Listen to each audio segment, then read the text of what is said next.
Hello there my fellow sim racers, and what a start to 2025 we've got with the early access release of Assetto Corsa EVO. So come and join me as I take a quick look of what you get, what you don't get, what's good, what's not so good, and whether it's worth joining me on the sim racing hype train.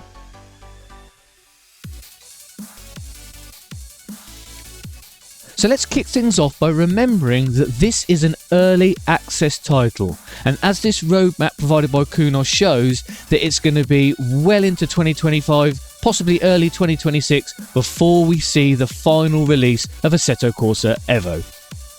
So when you do jump into Assetto Corsa EVO, you get to see their new UI and menu systems. I especially like the race menu. I think it's intuitive, it's easy to use, you understand how to pick a car, a track and your race options. I do like this big bold design. I can see why they're going this way because it's going to be very handy for when it gets a console release, but it works well and it does what it's got to do. Having said that, on the flip side, you want to try and set up your hardware. There's sub-menus, there's tabs, you have to find the right tab for the right bit of hardware to bind the buttons to. It took me ages to get everything set up and it was far more frustrating than it could have been. Moving on to the content that's included within Assetto Corsa EVO, and we've got 5 circuits to check out, and wow, what a lineup of circuits we've got. Brands Hatch, Imola, Laguna Seca, Bathurst and Suzuka, some of the most iconic race circuits in motorsport, and they look fantastic to race on. And after an initial hiccup with only being in offline mode and not being able to access the full roster of cars, Kunos quickly released a hotfix and we can now check out all 20 cars included in the first release. Now they are a mixture of road and race. It's more heavily biased towards road than race, which for me personally is a bit of a disappointment because I always prefer race cars. But I did find some real gems within those race car lineup, and I'll be showing you more of them later on in the video. And as previously mentioned, out of all of the cars that are currently available in AC EVO, there are 3 that stand out that are real gems in my opinion. First of all, you've got the BMW M2 CS2 Cup car. There's also the Porsche 992 spec Cup car, the one without the traction control. And finally, the Mazda MX-5 Cup car with sequential gearbox. Okay. Let's talk about what Assetto Corsa is like to race. What's it like to get out on track, get behind the virtual wheel of a race car? Well, to start with, we've been given many options. We've got different times of day, different weather to race in. We can race during the day, we can race at night, and we can race in varying degrees of wet weather. I didn't expect us to get so many different options in this initial release, and it's great to see that they're just throwing everything out there for us to check out. Now, having said that, is it perfect? No. Did I expect it to be perfect? No, not at all. You know, during the day, some of the shadows tend to pop in and out. There's some odd fogging in the distance here and there on certain circuits. And graphically wise, the optimization still has a lot of work to be done. Now, I run an AMD 5900X and an Nvidia 3080 Ti. I could run at a reasonable frame rate with a nice level of eye candy turned on. But, you know, there is the odd stutter here and there. But that's something that, you know, you would come to expect on an early access release with a new game engine, and I'm sure Kunos will sort all this out going forward. Now, the other thing I did notice was when you're racing in the wet, I found that I could be just as brave on corner entry as in the dry, but it was definitely more sketchy on corner exit in the rain compared with in the dry. So I can see, you know, the initial stages of the different driving dynamics, you know, when it comes to the different track conditions. Again, it's early access, they're looking for feedback, and I'm sure as the roadmap moves forward, as the new builds come along, we will see a bigger difference between wet and dry racing. The actual driving experience though, when you're behind the wheel, that's the most solid part of this early access release. This is obviously the time that Kunos spent the most time on, and it shows. You know, the cars are really intuitive to drive. They're really immersive, engaging. I found the force feedback was really clean, precise and quick on my Asetek DD wheel.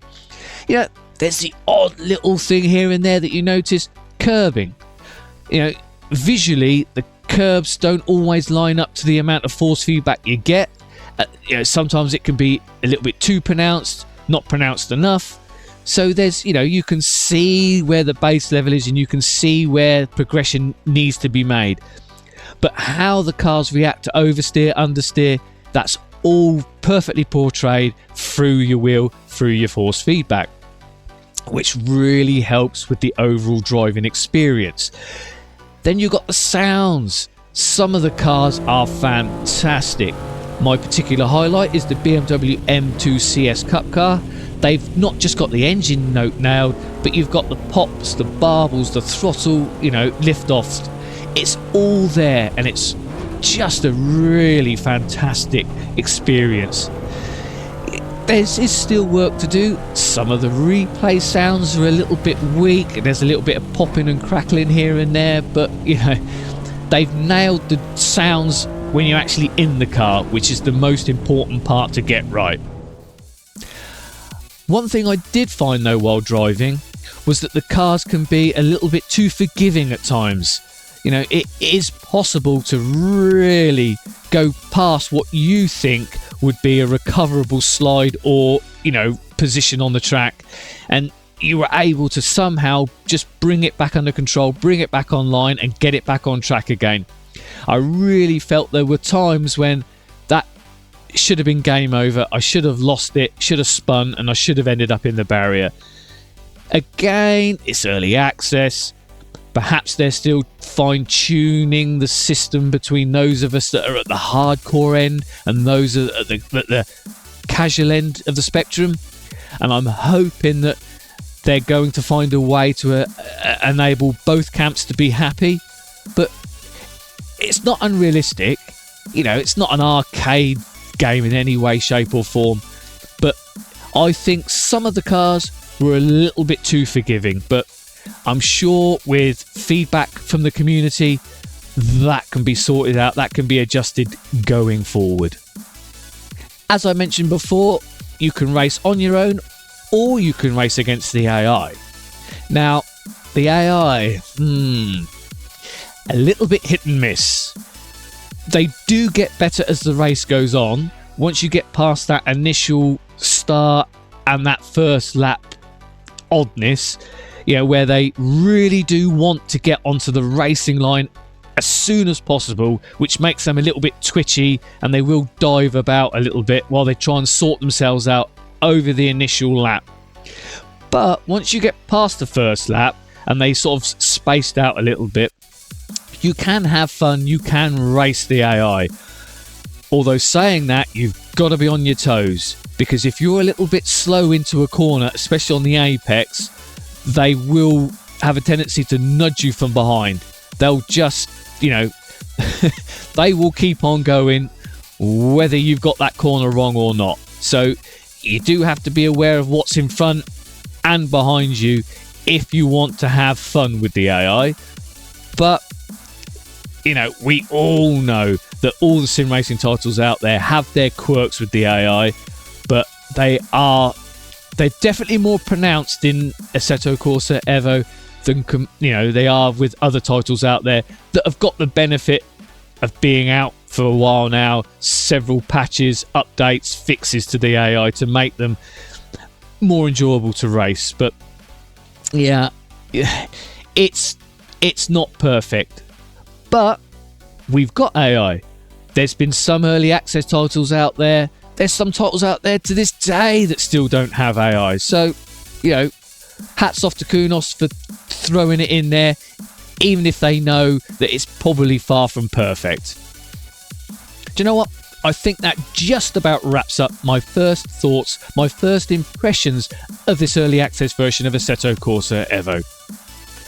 Now, the big question is, Am I glad I jumped in day one? Do you know what? I am. I'm really glad that I went for it and I've got this title from the word go. I'm really enjoying it. You know, the driving experience is such a pleasure, even with all the little, you know, rough edges around it. The core driving experience is fantastic. I can't wait to see how Kunos develop the title during this early access period. You know, they've got some goals along the roadmap. No real timeline involved, but, you know, I think this has got all the makings of a fantastic sim racing title. But most importantly is, how do you feel? What's your feelings on Assetto Corsa EVO and this early access version? Have you tried it? Are you going to wait until the final release? Or is there a certain point along the roadmap you're waiting for before you dive in? Let me know in the comments. Let's have a little bit of a discussion about this title, the early access, everything around it. I'd love to know your thoughts and opinions, because they're far more important than mine. But, you know, remember, this is early access. Kunos' last title, ACC, ooh, now that really did have a shaky, you know, initial release. But look at the title it developed into. It's one of the best GT3 platforms out there. You know, not all early access titles work out. You know, Rensport, I'm looking at you. That continues to be a disappointment to me, where they've just not really developed or pushed the title forward. Well, not in my opinion anyway. But as I say, let me know in the comments your thoughts, your opinions, because I'd love to find out more about what the community thinks and feels. And as always, thank you ever so much for taking the time to watch this video. I really appreciate the opportunity that the community gives me to be able to share my passion, excitement, enthusiasm for PC sim racing. And there will be, going forward, more Assetto Corsa EVO content to come, so make sure you like and subscribe. In the meantime, happy sim racing. I'll see you out on track. Bye bye.